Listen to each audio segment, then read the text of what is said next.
Hi hello ನಮಸ್ಕಾರ. Asianet ಸುವರ್ಣ ನ್ಯೂಸ್ಗೆ ಸ್ವಾಗತ. ನಾನು ನಿಮ್ಮ ನವೀನ್ ಕೊಡ್ಸೆ. ಆಗಸ್ಟ್ 15ರಿಂದ ಭಾರತ ಹಾಗೂ ಶ್ರೀಲಂಕಾ ನಡುವಿನ 2 ಪಂದ್ಯಗಳ ಟೆಸ್ಟ್ ಸರಣಿ ಆರಂಭವಾಗಲಿದೆ. ಮೊದಲ ಟೆಸ್ಟ್ ಪಂದ್ಯಕ್ಕೆ ಗಾಲೆಯ ಮೈದಾನ ಆತಿಥ್ಯವನ್ನು ವಹಿಸಿದೆ.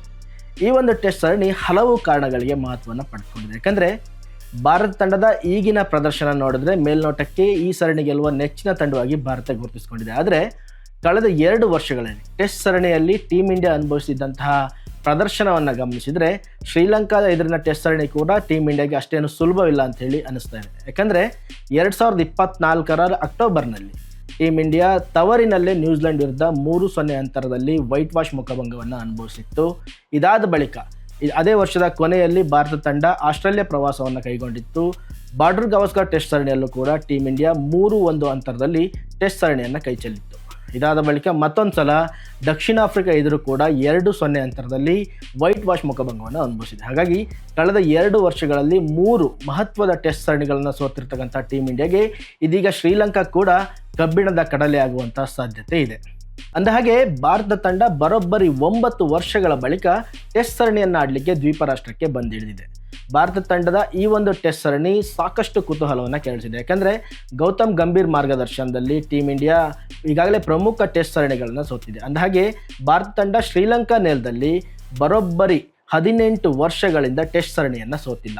2006 ಬಳಿಕ ಟೀಮ್ ಇಂಡಿಯಾ ಶ್ರೀಲಂಕಾದಲ್ಲಿ ಟೆಸ್ಟ್ ಸರಣಿಯನ್ನು ಸೋತಿಲ್ಲ. 2010ರಲ್ಲಿ ಟೆಸ್ಟ್ ಸರಣಿಯನ್ನು ಟೀಮ್ ಇಂಡಿಯಾ ಡ್ರಾ ಮಾಡಿಕೊಂಡಿತ್ತು. ಇದಾದ ಬಳಿಕ 2015 ಹಾಗೂ 2017ರಲ್ಲಿ ಕೂಡ ಟೆಸ್ಟ್ ಸರಣಿಯನ್ನು ಗೆದ್ದು ಹೋಗಿದೆ. ಹೀಗಾಗಿ ಟೀಮ್ ಇಂಡಿಯಾ ಬರೋಬ್ಬರಿ 18 ವರ್ಷಗಳಿಂದ ಶ್ರೀಲಂಕಾದಲ್ಲಿ ಟೆಸ್ಟ್ ಸರಣಿಯನ್ನು ಸೋತಿಲ್ಲ. ಹೀಗಾಗಿ ಈ ಬಾರಿ ಕೂಡ ಅದೇ ಗೆಲುವಿನ ನಾಗಾಲೋಟವನ್ನು ಮುಂದುವರಿಸ್ಕೊಂಡು ಹೋಗಲಿಕ್ಕೆ ನೋಡ್ತಾ ಇದೆ. ಯಾಕಂದರೆ ಕಳೆದ 18 ವರ್ಷಗಳಲ್ಲಿ ಟೀಮ್ ಇಂಡಿಯಾ ಸುಮಾರು 6 ಟೆಸ್ಟ್ ಸರಣಿಗಳನ್ನು ಆಡಿದೆ. ಅದರಲ್ಲಿ 5 ಟೆಸ್ಟ್ ಸರಣಿಗಳನ್ನು ಗೆದ್ದಿದ್ರೆ 1 ಟೆಸ್ಟ್ ಸರಣಿಯನ್ನು ಮಾತ್ರ ಸೋತಿರ್ತಕ್ಕಂಥದ್ದು. ಹೀಗಾಗಿ ಈ ಒಂದು ಸರಣಿ ಸಾಕಷ್ಟು ಕುತೂಹಲವನ್ನು ಕೆರಳಿಸಿರ್ತಕ್ಕಂಥದ್ದು.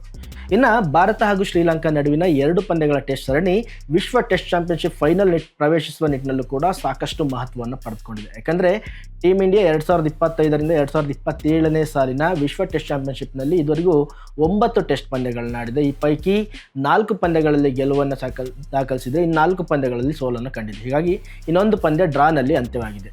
ಇದೀಗ ಟೀಮ್ ಇಂಡಿಯಾ ಪಾಲಿಗೆ ಈ ಸರ್ಕಲ್ನಲ್ಲಿ ಇನ್ನು 9 ಪಂದ್ಯಗಳು ಬಾಕಿ ಇದೆ. ಅದರಲ್ಲಿ ಶ್ರೀಲಂಕಾ ವಿರುದ್ಧ 2 ಪಂದ್ಯ, ಇದಾದ ಬಳಿಕ ನ್ಯೂಜಿಲೆಂಡ್ ವಿರುದ್ಧ 2 ಪಂದ್ಯ, ಹಾಗೆ ಕೊನೆಯದಾಗಿ ತವರಿನಲ್ಲಿ ಆಸ್ಟ್ರೇಲಿಯಾ ವಿರುದ್ಧ 5 ಪಂದ್ಯಗಳ ಬಾರ್ಡರ್ ಗವಾಸ್ಕರ್ ಟೆಸ್ಟ್ ಸರಣಿಯನ್ನು ಆಡಲಿಕ್ಕಿದೆ. ಹೀಗಾಗಿ ಟೀಮ್ ಇಂಡಿಯಾ ವಿಶ್ವ ಟೆಸ್ಟ್ ಚಾಂಪಿಯನ್ಶಿಪ್ ಅಂಕಪಟ್ಟಿಯಲ್ಲಿ 5ನೇ ಸ್ಥಾನದಲ್ಲಿದೆ. 48.15 ಪರ್ಸೆಂಟೇಜ್ನಲ್ಲಿ ಟೀಮ್ ಇಂಡಿಯಾ 5ನೇ ಸ್ಥಾನದಲ್ಲಿದ್ದರೆ ಶ್ರೀಲಂಕಾ 6ನೇ ಸ್ಥಾನದಲ್ಲಿದೆ. ಹೀಗಾಗಿ 2 ತಂಡಗಳ ಪಾಲಿಗೂ ಕೂಡ ಈ ಒಂದು ಟೆಸ್ಟ್ ಸರಣಿ ಸಾಕಷ್ಟು ಮಹತ್ವದ್ದಾಗಿದೆ. ಅದರಲ್ಲೂ ಟೀಮ್ ಇಂಡಿಯಾ ಈ 9 ಪಂದ್ಯಗಳ ಪೈಕಿ ಕನಿಷ್ಠ 7 ಪಂದ್ಯಗಳನ್ನ ಗೆದ್ದರಷ್ಟೇ ಫೈನಲ್ ಪ್ರವೇಶಿಸಲಿಕ್ಕೆ ಸಾಧ್ಯವಾಗಲಿದೆ. ಇಲ್ಲಾಂದರೆ 6 ಪಂದ್ಯಗಳನ್ನ ಗೆದ್ದು ಇನ್ನೆರಡು ಪಂದ್ಯಗಳನ್ನು ಡ್ರಾ ಮಾಡ್ಕೊಳ್ಬೇಕಾಗಿದೆ. ಅದರಲ್ಲೂ ಆಸ್ಟ್ರೇಲಿಯಾ ಹಾಗೂ ನ್ಯೂಜಿಲೆಂಡ್ ತಂಡಗಳು ಸಾಕಷ್ಟು ಬಲಿಷ್ಠವಾಗಿ ಗುರುತಿಸಿಕೊಂಡಿವೆ. ಈಗಾಗಲೇ ಆಸ್ಟ್ರೇಲಿಯಾ ಅಂಕಪಟ್ಟಿಯಲ್ಲಿ ಮೊದಲ ಸ್ಥಾನವನ್ನು ಕೂಡ ಕಾಯ್ದುಕೊಂಡಿದೆ. ಹೀಗಾಗಿ ಈಗೇನು ಶ್ರೀಲಂಕಾ ವಿರುದ್ಧದ ಟೆಸ್ಟ್ ಸರಣಿಯಲ್ಲಿ ಟೀಮ್ ಇಂಡಿಯಾ ಒಂದು ವೇಳೆ 2-0 ಅಂತರದಲ್ಲಿ ಗೆಲುವನ್ನು ದಾಖಲಿಸಿದ್ದೆ ಆದರೆ ಇನ್ನುಳಿದ 7 ಪಂದ್ಯಗಳ ಪೈಕಿ ಕನಿಷ್ಠ 6 ಪಂದ್ಯಗಳನ್ನು ಗೆದ್ದು 2 ಪಂದ್ಯಗಳನ್ನ ಡ್ರಾ ಮಾಡಿಕೊಂಡ್ರೂ ಕೂಡ ವಿಶ್ವ ಟೆಸ್ಟ್ ಚಾಂಪಿಯನ್ಶಿಪ್ ಫೈನಲ್ಗೆ ಏರಲಿಕ್ಕೆ ಅವಕಾಶ ಇದೆ. ಹೀಗಾಗಿ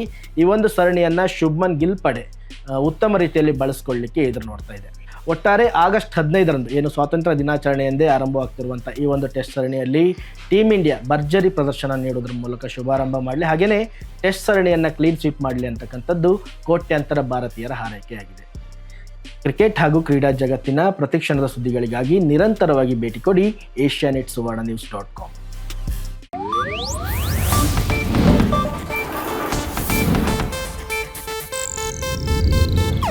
ಇದು ಏಷ್ಯಾನೆಟ್ ನ್ಯೂಸ್ ನೆಟ್ವರ್ಕ್ ಪ್ರಸ್ತುತಿ.